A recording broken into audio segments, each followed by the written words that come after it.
That's settled.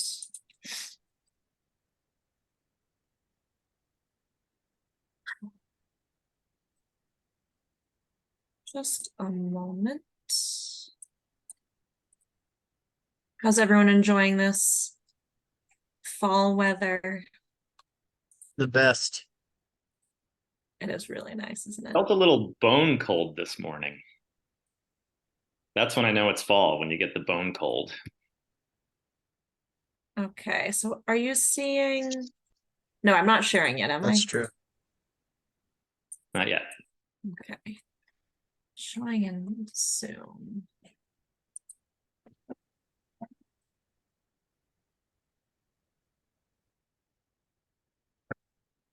Okay, let's try that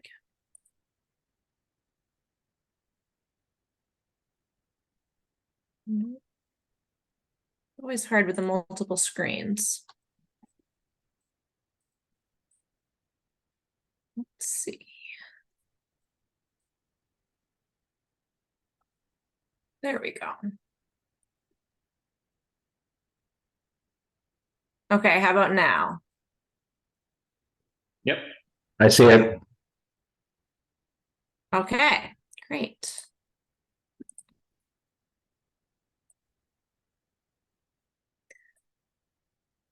Well, good morning, everybody. Thanks for joining. For those of you I don't know, I'm Brooke Barron. I'm NTIA's Federal Program Officer in Maine, working on the BEAD and digital equity programs.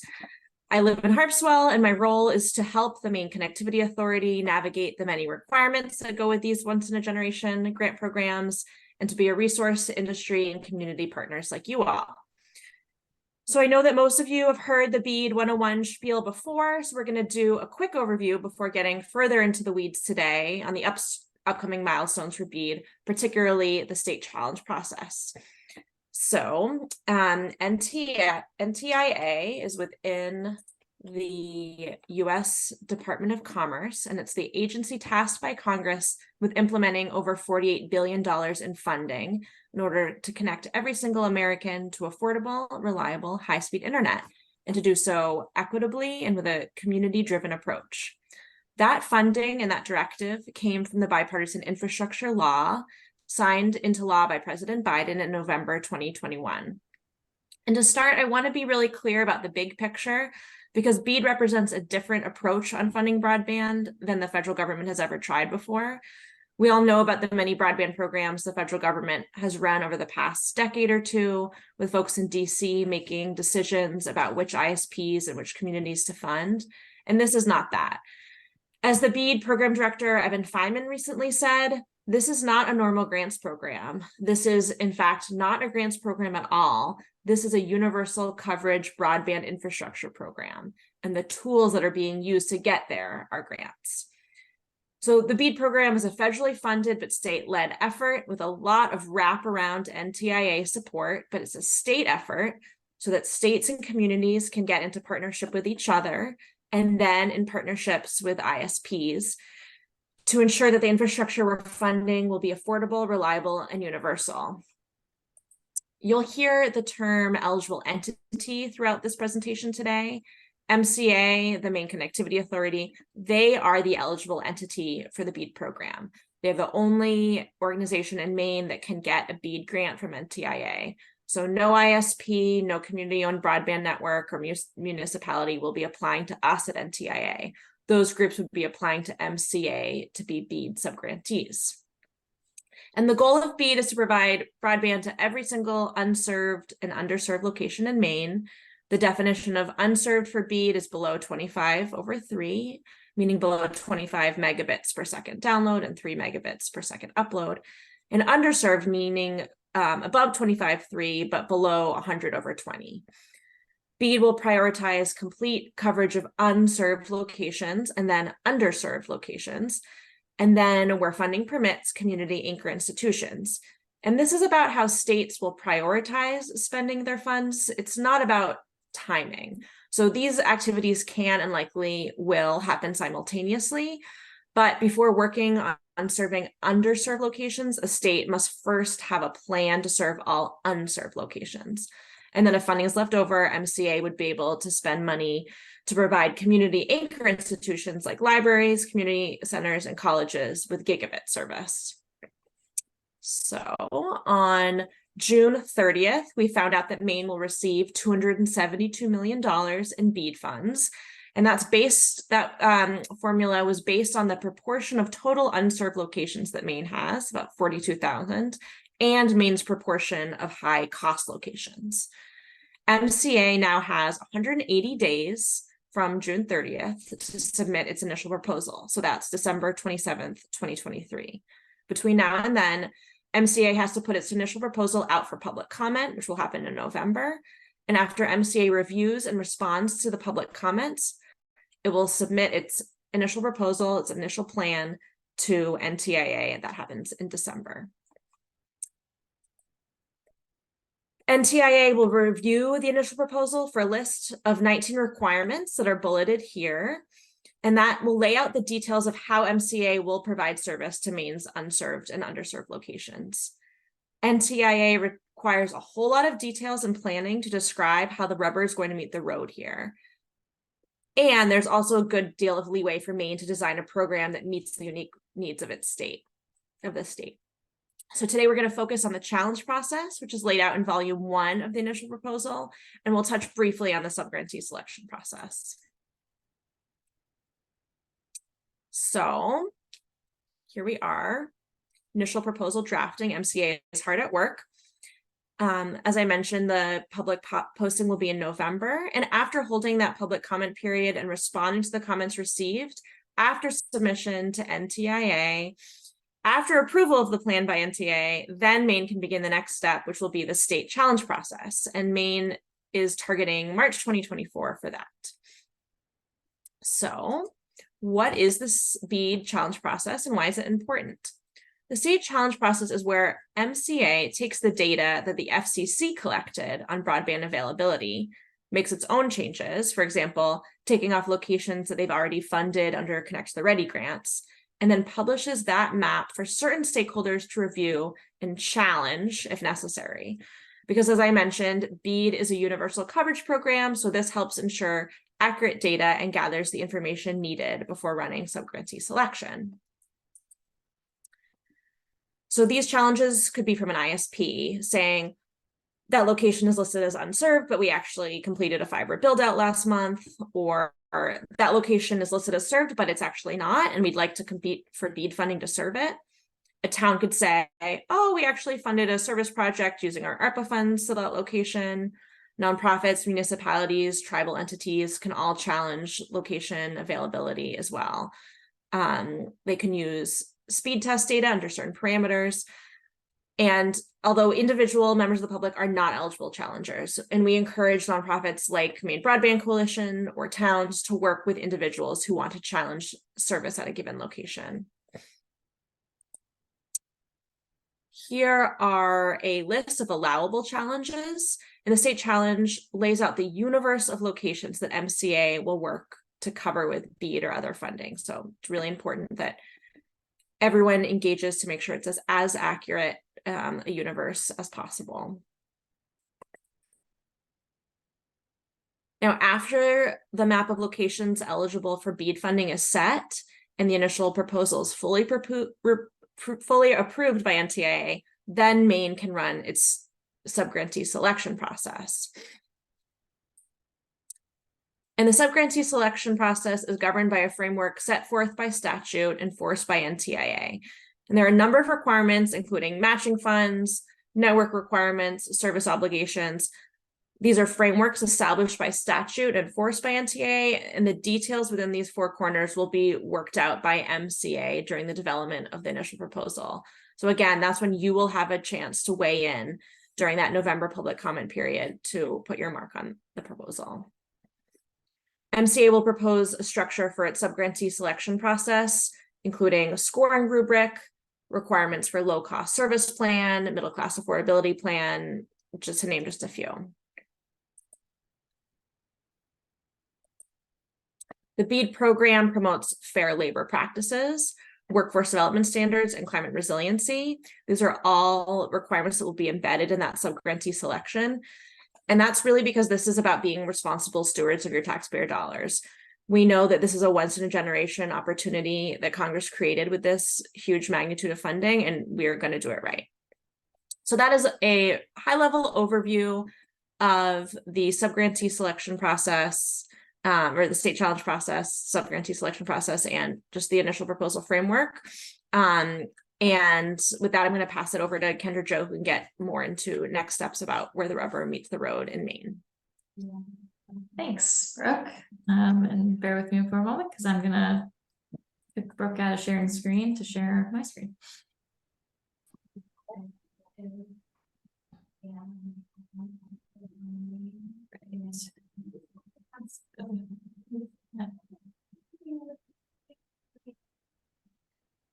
All right. And this looks funny, but give me a moment.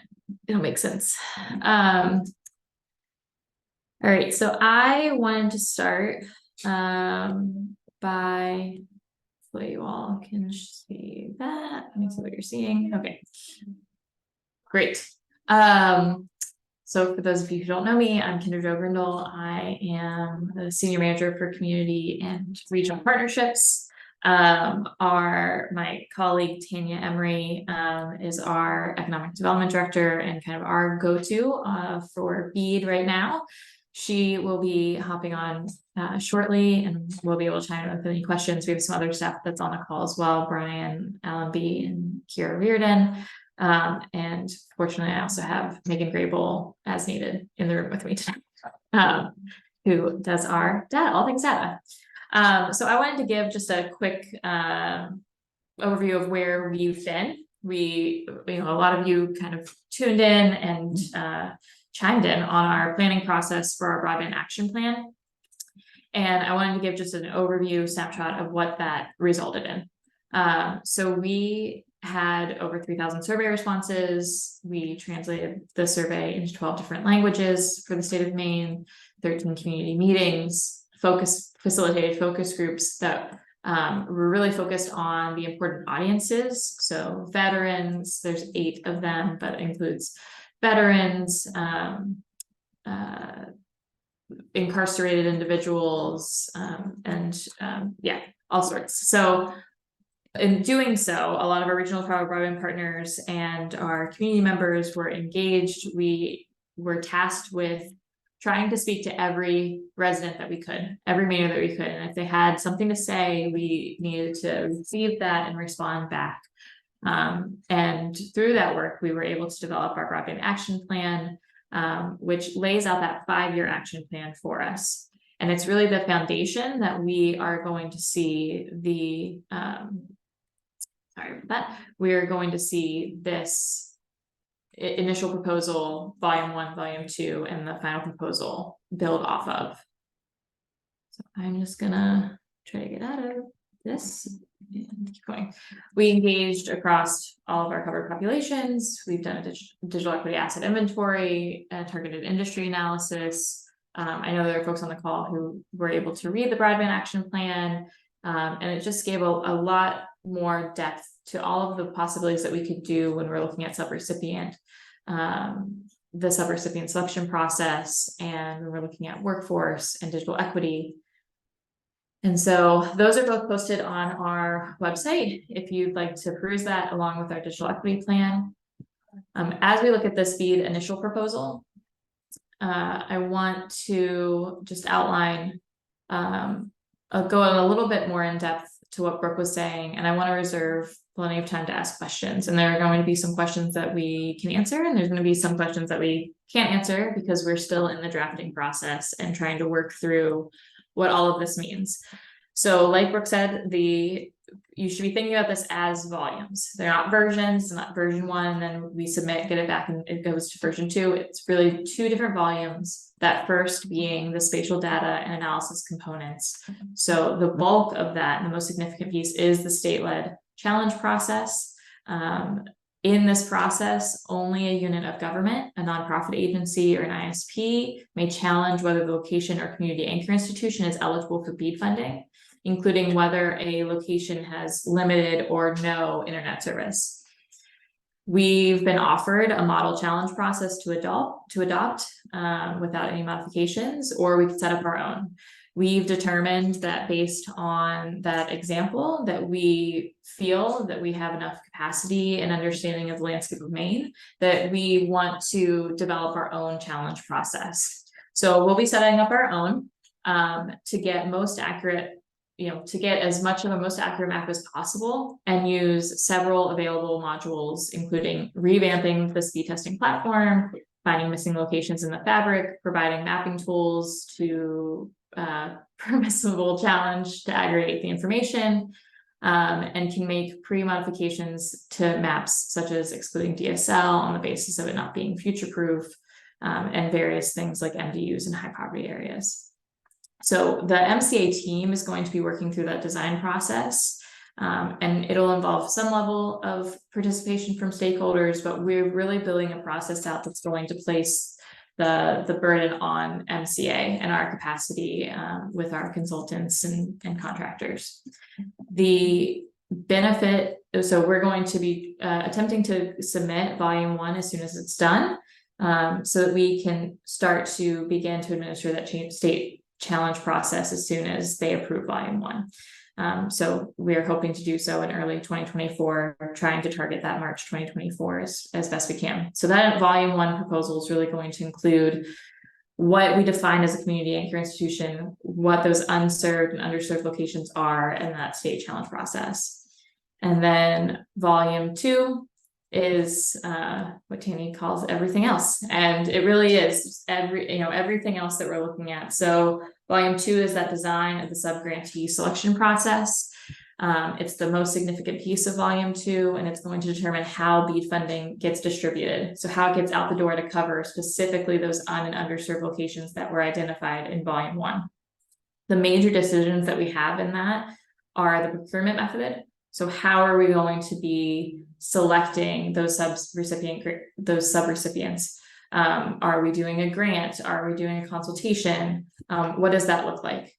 We are going to be identifying the geographic level. So what is that smallest group of locations that we're looking at? In the past with some funding, if you've been around long enough, you'll remember it used to be census blocks. In some states, they're looking at counties. What does that look like across the state of Maine? We'll identify our extreme high cost per location threshold. And I feel like if anyone has a better way of describing that, other than a very long acronym, feel free to pop in the chat. But those locations that just cost so much to get to, and when you're thinking about if you can kind of picture the map that we've shared several times on here, our heat map of Maine, you'll see that a lot of our red, our unserved locations are in hard to reach, remote, isolated areas. The cost to getting to them is quite high, which is why they remain unserved. So we get to set a threshold for what that high cost per location looks like. We'll have the evaluation criteria, overlapping areas, and then how digital equity aligns through this. The other pieces within that volume 2 are the low cost broadband service options for middle class affordability plan offerings, workforce readiness, and that climate assessment. So all of that together is going to be how we're moving BEAD funding out the door, what information we're going to be working through, and what that process is going to look like. And keep in mind, we need to go through both of these initial proposals before we get to the final proposal and get to funding. So this is a high-level overview of our BEAD timeline. I believe it was back here. Both volumes are due on December 27th, and we're going to try our hardest to get those out a little bit earlier, particularly the volume 1. But December, submit those volumes. We're looking towards kind of a February timeline for volume 1 approval, and then trying to begin our statewide challenge process as soon as possible after that. So teeing up for spring. That challenge process will run for 3 months, 4 months, Up to 120 days. up to 120 days. And then we'll use that state, we'll use that state challenge-led challenge process, and it will be adjudicated and cured, and then we'll move into that sub-grantee selection process. So After 60 days. After 60 days, thank you.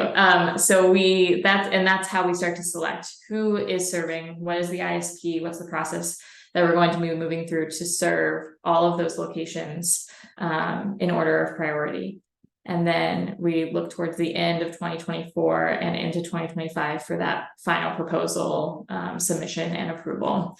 So what a lot of folks want to know is, like, when does implementation actually start to happen? And as we've teed out this timeline right now, we're looking at that infrastructure deployment happening 2025 to 2029. We're going to have public engagement around this. So, and we can throw these in the chat, these dates in the chat. There will be 2 public meetings while we are drafting the initial proposals, October 12th and October 24th from noon to 1. And that'll be while we're drafting. So we'll have probably some opportunities to engage around questions that we have, share ideas of what we're working on. Some of them will probably still be half-baked, and trying to get some reaction and feedback around them. The public comment and input after the draft goes live and we share it externally, we have 4 dates. So November 9th, November 16th, the November 28th, and the 30th will be public comment for input on that draft. So those drafts will be live to review. The timing is great because they'll be live before we are at the summit, and we're planning to have some BEAD focused sessions at the summit. Brooke will be joining us, Tanya will be there, and we'll be able to dig in a little bit more as well and focus those conversations. So that's where I wanted to end. I wanted to see if questions took us a little bit more in depth. I'm not going to focus in on any of the digital equity pieces today, but I'd be happy to bring Maggie Drummondball and Jessica Perez to a future conversation to dig a little bit more into the digital equity side of these pieces. So I'm going to stop sharing my screen and we can just chat. Thanks for sticking through that.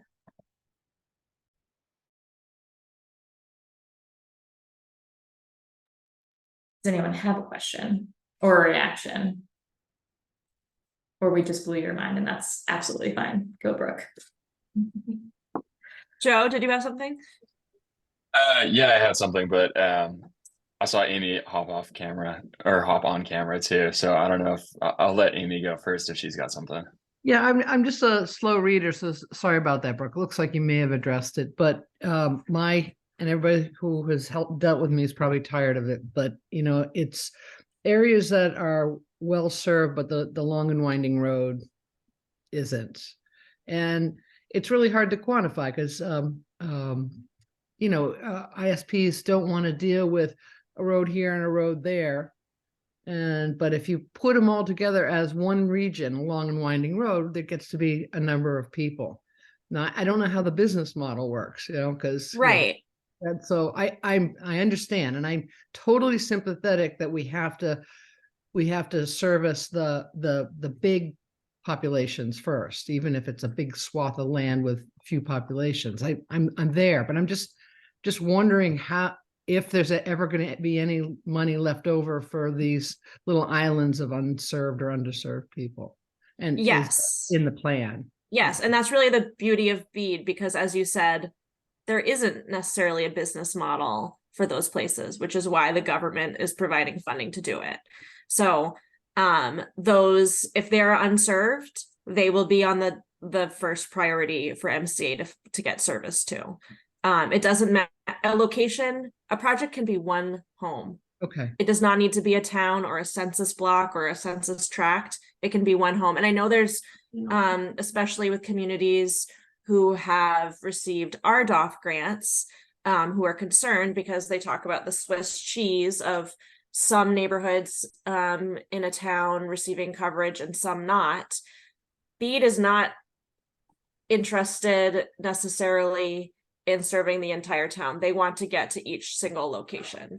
So it will be up to MCA to figure out how to draw those project areas. And it may be a balance of locations to make it more attractive to an ISP. There are also areas that are extremely high cost where the ISP doesn't have to put in a match. They don't have to put in any matching funds. But the idea is that that's what these $272 million of federal funds are for, is to make supply and demand pencil out in a way that it wouldn't without public spending.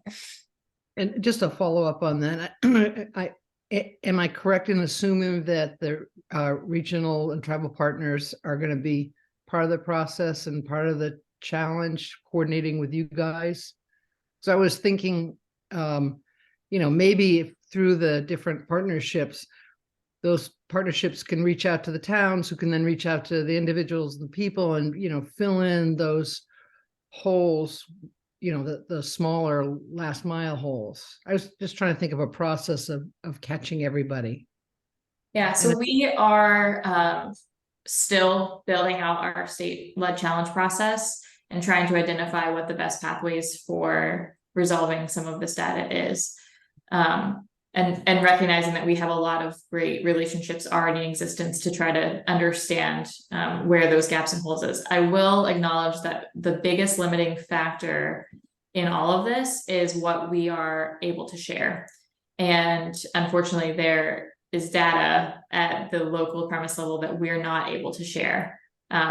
We outside of the license that we have, just due to license restrictions. So trying to work within those bounds and we've been doing this even through contracts with existing programs like Reach Me and Connect the Ready, of how can we get to truth about what is there and what needs to be served. If we can't share out that information, how can we utilize those local committees and the broadband and the local broadband folks to right size, fit, and truth our data, with the understanding that we also can't just hand off a list of those locations.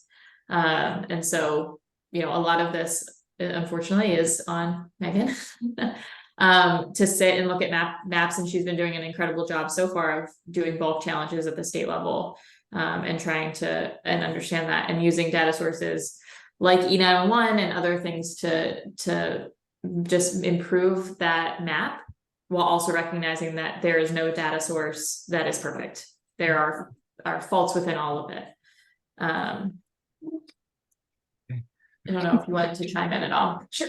Just a last little. One second. Hey, everybody. I'm just eavesdropping back here. Hey, Megan. So the state-led challenge process specifically, there's not going to be any location challenges allowed into it. So I would not point that out now and repeat that. The only challenges that are going to occur in the state-led challenge process are going to be availability challenges. So if a point is missing in our map, the state-led challenge process is not the time to get it added to that map. The time to get those points added is now through like March 15th is my best guess at when those challenges need to be filed. And so if you remember, maybe a year ago-ish, we kicked off the Correct the Dots campaign. That's still an important thing to be trying to do, especially if you're worried about points missing on the map. And so while we can't share out the data in bulk that eases GIS analysis, those points are available on the FCC map. And so if you're worried about those areas that are missing, participating in location challenges on the FCC map is really the best way to make sure that those exist once we get around to awarding of the BEAD money. And so the next deadline for that is middle of March, I think is when it was last year. And that potentially is a very big date just because of how many times we're allowed to true up the map before we start the awarding process. So just to put it another way, the FCC map that I just linked in the chat, that creates the fabric, the universe of locations. And that is something that MCA and the state challenge process cannot change. These are the homes and buildings that exist in Maine. What we can change through the MCA-led state challenge process is whether or not there's internet in each of those locations. So if a location is missing, you should be going to this FCC map and noting that. But if a location says it has service and it doesn't, or vice versa, that's something that can happen during the state-led challenge process through MCA. Great. Miles? Just a quick question.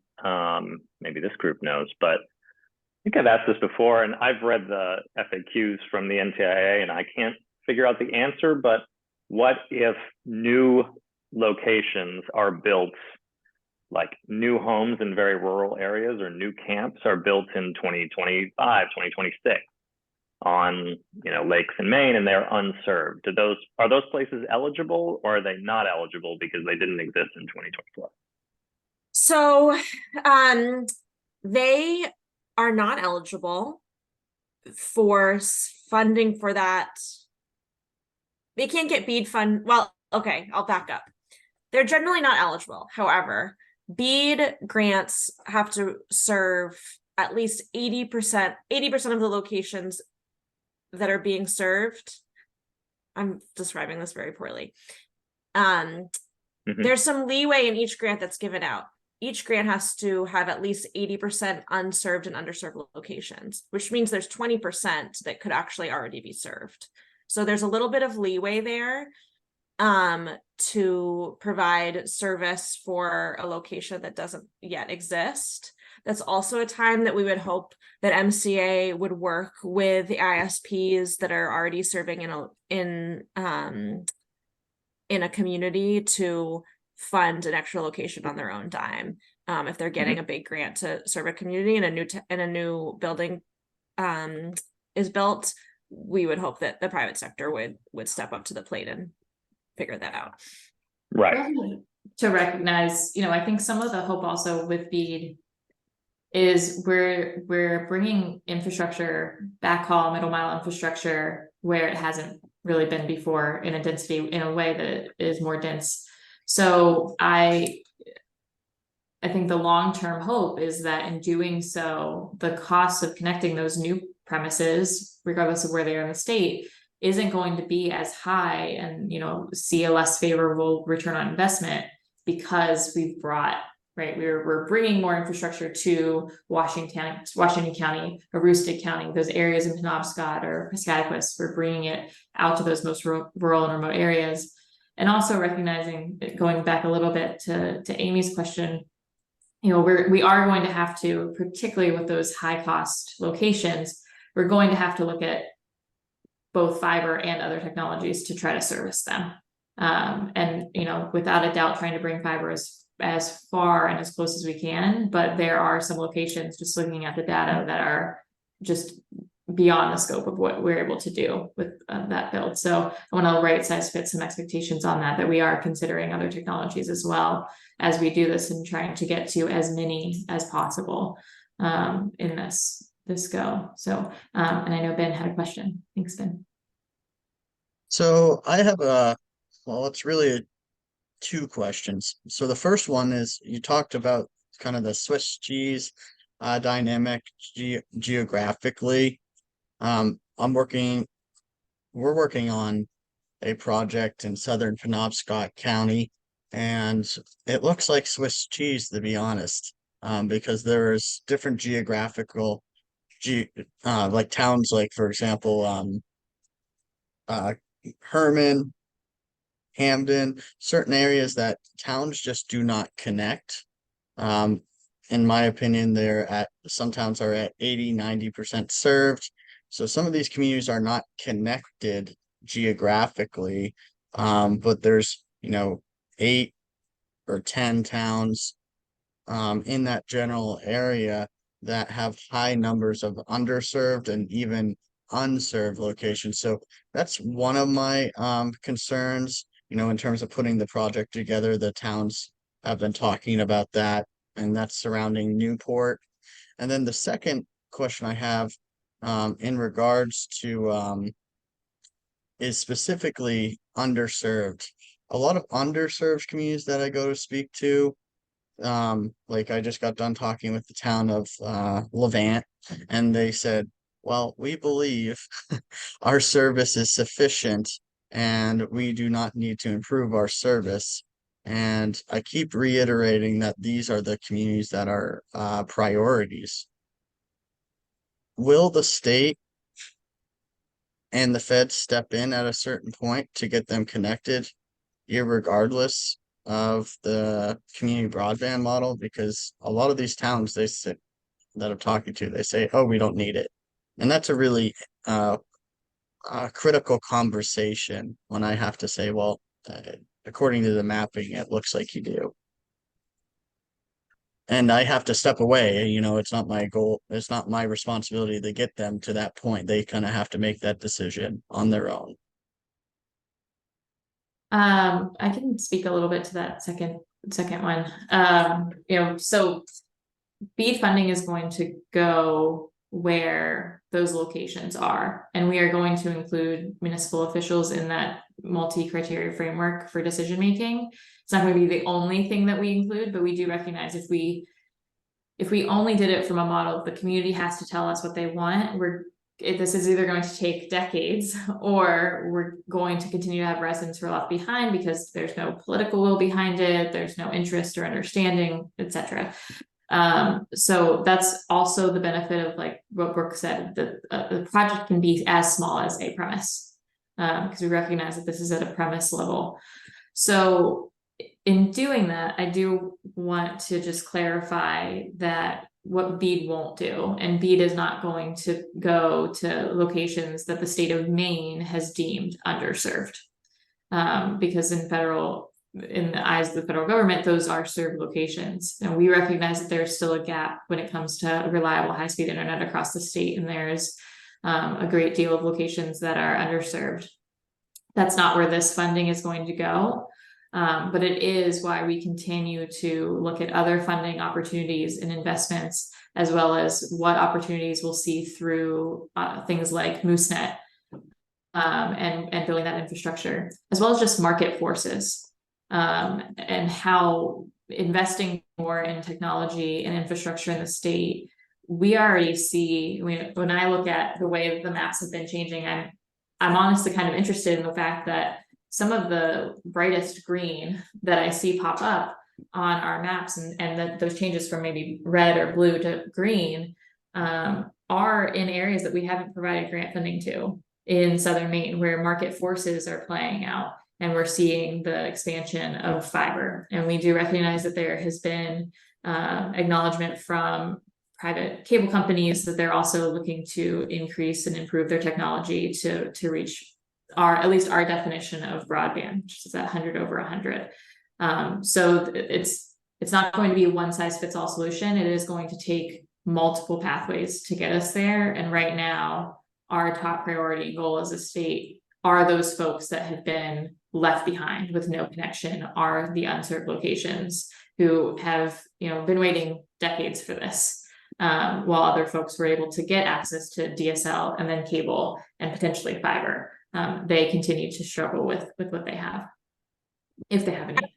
So I wanted to, in that spirit of looking at, it's not just BEAD, it's also USDA, it's certainly private investment, it's possibly future state investment. I also wanted to thank Ace from Northern Border Regional Commission for joining. And Ace, would you mind just introducing yourself and what Northern Border Regional Commission is all about? Hey everyone, my name is Ace. I'm the first data reporting specialist for MBRC. So we serve underserved rural populations in distressed counties across the region of New York, Vermont, New Hampshire, and Maine. We help with economic development, and we provide funding for all sorts of types of different grants. So everything from like daycares to wastewater treatment, and including some broadband projects. And my initial task was to actually map our past investments across the region. And so I have keen interest in being able to connect with people in the most rural areas especially with like spatial data analysis.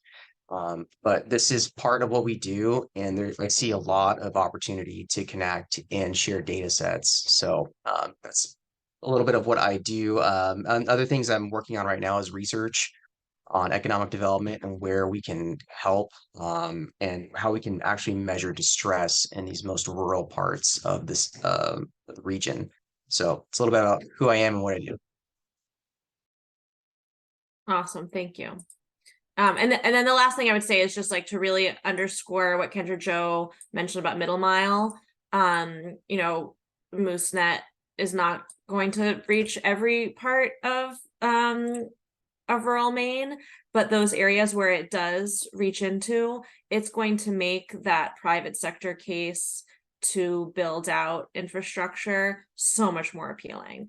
It will really facilitate that $30 million grant plus $23 million more dollars. That is really going to leverage more funding to reach more last mile houses in perpetuity.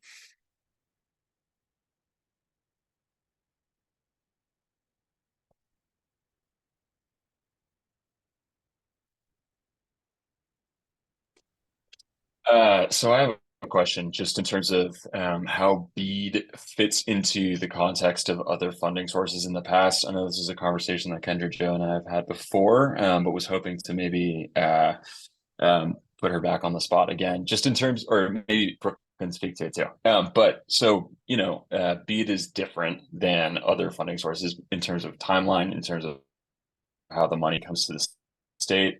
And I'm just curious if Kendra Jo or Brooke, you could speak to that,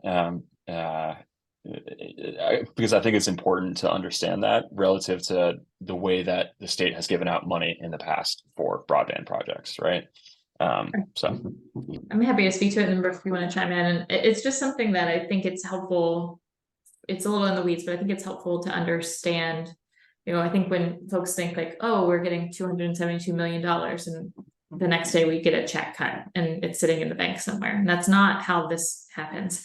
So if you think about the funding that we're putting out the door right now, capital projects funds, we got those funds as a state block grant. We were able to build programming and award and do it in multiple rounds, and we were able to award, and now we're able to move forward on those projects under cohort 1 and Reach Me, and later this year into next under Connect the Ready cohort 2. For BEAD, all of this process is leading up to what we'll be able to do. So doing the BAP plan, the broadband action plan, laying out our 5-year action plan for the state of Maine in terms of broadband, digital equity, workforce. Now we're doing those initial proposals, volumes 1, volume 2, laying out what are the locations, what's our process for doing the statewide challenge process. What are we talking about in terms of this money? Where is it going to go? How are we going to do that? What that subrecipient process looks like, selection process looks like. Then we're going to, once those are approved, then we're going to do that subrecipient selection process, and we're going to utilize that data that we have from the statewide challenge process. Then we're going to submit it in a final proposal back to NTIA. Then we get the funding to be able to put it out the door and make all of that happen. And that's why that in that timeline, you see the proposals, the planning, the challenging, the selection process, that final proposal, then the implementation, that 2025 to 2029 timeline. NTIA, you know, my perspective, and Brooke, correct me if I'm wrong, NTIA wants to make sure that that this is getting done. We've identified the locations. We have a plan for all of those locations in priority as we can. And then whatever money, if a state has money left over, then there are other things it can do, like workforce and other pieces, community connectivity hubs. Sorry, get that right. Connectivity hubs. Now, there are other pieces of work that you can do with that funding. Our priority are those unserved locations and no connection locations. Then that funding is going to come out, and we're going to see deployment afterwards. So I like to frame that because it is in contrast to what we've seen in the past, and a little bit of a highlight of that. Like, this isn't a grant process in the traditional sense that we've seen it happen before. Get the money, build the program, put the money out the door. We're doing the planning work, we're going to do the programming, we're going to get the funding, and then we're going to get it out the door and see the implementation. Brooke? And the one thing I'd add to that is NTIA is funding that planning process. Okay. So that's $5 million that about $5 million that each state received was to fund a planning process. And that huge amount of money shows how important it is. And that it's really seen as essential to the success of this whole program, is that years and a ton of dedicated staff work and community engagement is necessary to get this to work. Miles? I'm just curious if maybe it's too early to ask, but because it's so unique where you have to have a plan to serve all these locations in advance of getting the money. But then we know that we're in a dynamic environment. So much has changed just in the last year with private sector investments and new builds happening in all kinds of places all over the state already. How do you see yourself adapting as you go along if, you know, you had planned to serve some locations in 2026 and then a provider comes in and serves those locations that you hadn't planned to give a grant to for that place? How does that affect what you were doing? Just curious how laying out this whole plan is going to affect the behavior of the ISPs and how you're going to react to that as you go along. I mean, it sounds very difficult, but it'll be tough either way, but I'm just curious what you're thinking about it. So It's why my job is a 4-year position. It's why I'll continue to have work to do after the SO grantees are awarded. Brooke, that's like 214 more Let's Talk Broadband. Oh my gosh. I mean, if the government doesn't shut down, but that's more of a, I think that's more of a question for MCA, but we'll, you know, and NTIA will be here to help navigate it. It's going to be complicated. There's going to be all kinds of things we don't anticipate. Yeah, and yeah, I would agree with that. And you know, we should all be very thankful that we have Brooke, who's, you know, our extension into NTIA at the local level and on these calls and very accessible to our staff. I think there are going to be, you know, there are going to be opportunities that arise and that we're going to have to adjust and adapt with NTIA. And I think some of this is like, there's only so much we can plan for it until it happens. And then we work through it. And just thinking about like the NTIA funding we have currently through the broadband infrastructure program for areas like Rangeley, Blue Hill, and Somerville, and Washington and Jefferson. We've had to adapt. There have been changes that have happened post-award. And so it's like, what is the process for this? Has anyone else experienced this? Are we making the process to adjust to this thing that has occurred that we didn't expect? So I think that's understandably things are going to come up and we're going to have to work with NTIA to resolve them. There are, and this is what I thought Joe was getting to beforehand, but he wasn't. We also have to recognize that there's other funding in the space. There are builds that are funded and planned out. We're currently reviewing you know, some really great applications through Connect the Ready Cohort 2.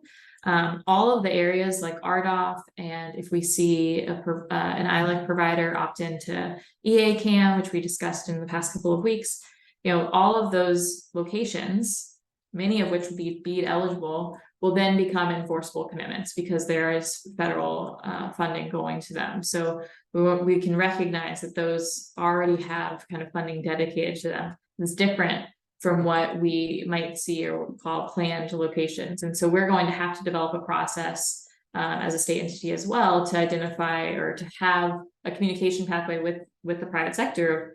Where are you planning out on your own already? And what information do we need from you to accept that you are truly planning to build there? Is that permitting? Is that timeline? What does that look like? And those are ongoing conversations that we've really had been started to have all the way back at the Connect the Ready Cohort 1, because we don't have that dedicated challenge process in our funding currently. So I just want to acknowledge that like some of this is unknown, some of this is where we're actively talking through right now, because it is going to happen. Providers are going to invest their own funding in their area, and particularly in their own footprint. We could see other funding opportunities come from other federal programs. USDA will continue to have federal broadband funding, probably through Reconnect or Community Connect. We might see other funding opportunities through FCC in the future, in the next few years. You know, we just don't know. So being able to adapt and identify, and, you know, hoping that between the state and between the ISPs that we have here, we can pull in as much funding as possible, because we do recognize that BEAD is going to be stretched to the max for Maine. And then from a state perspective, we still have underserved locations as well that we want to take care of and ensure that all Mainers have that reliable high-speed internet. Ace? More of a comment. I'm still kind of fresh out of grad school and some urban and regional planning thoughts, but just seeing the way that MBRC operates. So with some of these past grantees, that's opened the door for more federal funding to come in, or other grantors later on. So this is really important, and this is great work. So I'm already seeing the value of being in this meeting, because we want to avoid duplication, but we also want to make sure that there's a lot of information sharing. And that's part of why I'm here, is to make sure that we're all communicating about what's going on. And then just from like the side comment about having these plans in place, that the private sector likes to see, that is having these plans in place and having these investments. It's kind of this chicken and egg kind of situation where they want to see this in place before they start investing. So I think that this is a really good setup that you have here. And I think it's very promising. And based on the conversations I've had with NTIA, I've been very responsive, and they're quickly adapting to these changes that are happening in these rural areas. So those are just my comments.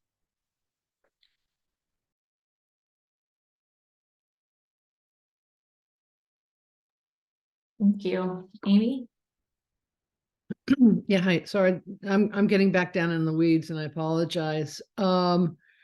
Thinking about the public outreach for input and all that, ARP Maine has a lot of resources and is really well connected, and also a willing participant in helping with public outreach.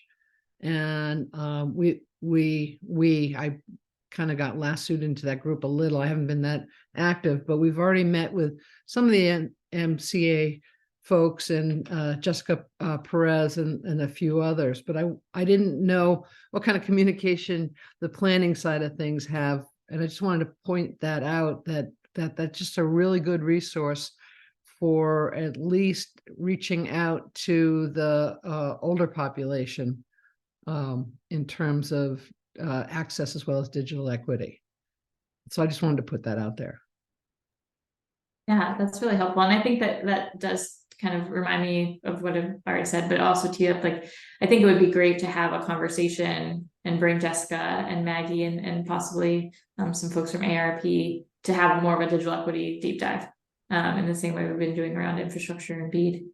Yeah, and for disseminating information, I mean, if there was a way to, you rattled off a bunch of different public meetings or some other things, if there's a way to get as much of that ahead of time, because they are willing to put in their publications, but some of their publications take 6 weeks lead time, whereas others are faster.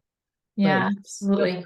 Just another moving target, but yeah, now and we just got those dates set within the last week, and I see Tanya has joined us as well. So we'll make sure we get those out to our partners. I know we'll go in our newsletter, and we'll get those over to you, Joe, as well for yours. And any links. Tanya, do you want to hop in? Yeah, they are on the website already too. They're in the planning page, which I'll put in the chat, so you can get them right on the website. And hopefully we'll all be at the Maine Broadband Summit on November 15th in Waterville at Thomas College, where Tanya and Brooke and all things digital equity and BEAD and infrastructure will be discussed, and we'll have some private sector partners as well. So, and we'll hopefully get a little bit into the weeds on the initial proposal, and by then, by the 15th, we'll have the draft to also read and review and react to. And I know everyone on this call is going to read it cover to cover, along with the BAP, along with the digital equity plan. So it'll be a good conversation. Cover to cover and with notes. Thanks for that little segue. into the Broadband Summit. Yeah, I just wanted to reiterate, the Broadband Summit is happening on the 15th. There's going to be a lot of BEAD discussion. There's going to be a lot of other discussion. Hope that everybody who's here on this call gets their tickets. I'm putting it again in the chat. And in these last 2 minutes, I just some details about this call. So this is all recorded.